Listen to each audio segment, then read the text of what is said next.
Bonsoir, ça y est, l'instabilité est de retour avec une pluie salvatrice, mais c'est une tornade qui a été observée cet après-midi en Charente-Maritime à proximité d'Oléron.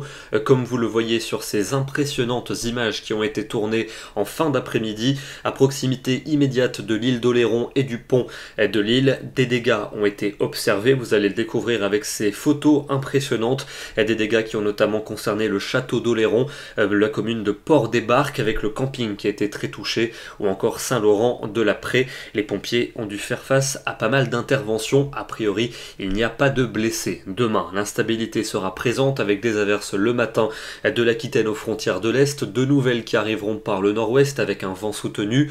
À l'avant, quelques éclaircies tout de même entre le bassin parisien et la Belgique, et puis une instabilité pour la plupart des régions en après-midi avec des averses à caractère orageux, beaucoup de vent prévu dans le quart nord-ouest, des pointes à 70 km à l'heure dans les terres et 80 à 100 km à l'heure sur les côtes. Une instabilité que l'on retrouvera pour la soirée avec beaucoup d'averses, parfois des coups de tonnerre et de fortes rafales de vent.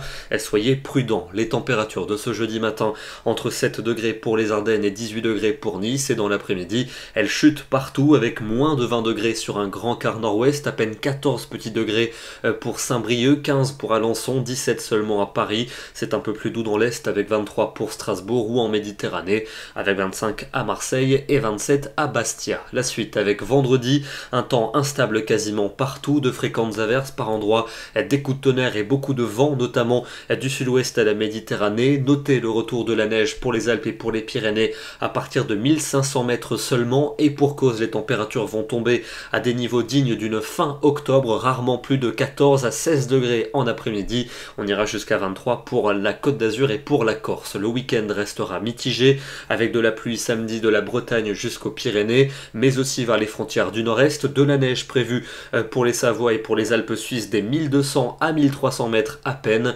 soleil mais beaucoup de vent pour la Méditerranée, et des températures au plus bas, rarement plus de 13 à 16 degrés pour le meilleur de la journée. La suite avec dimanche et lundi, un temps qui va légèrement se calmer, notamment dans le sud, encore pas mal d'humidité en allant vers le nord-est, température toujours en berne et plusieurs degrés sous les normales de saison, et puis un petit front pourrait circuler mardi avant un autre beaucoup plus actif pour la journée de mercredi, de la pluie et du vent. On aura évidemment l'occasion de vous en reparler. Ce soir, c'est dans le département du Var que je vous emmène, où la nuit a de nouveau été orageuse. Une superbe vue depuis le Cap Sissier au sud de Toulon la nuit dernière, avec un véritable festival de foudre au-dessus de la Méditerranée. Nous serons demain, le jeudi 24 septembre, et nous perdrons 4 minutes de soleil. Bonne soirée à tous et à demain.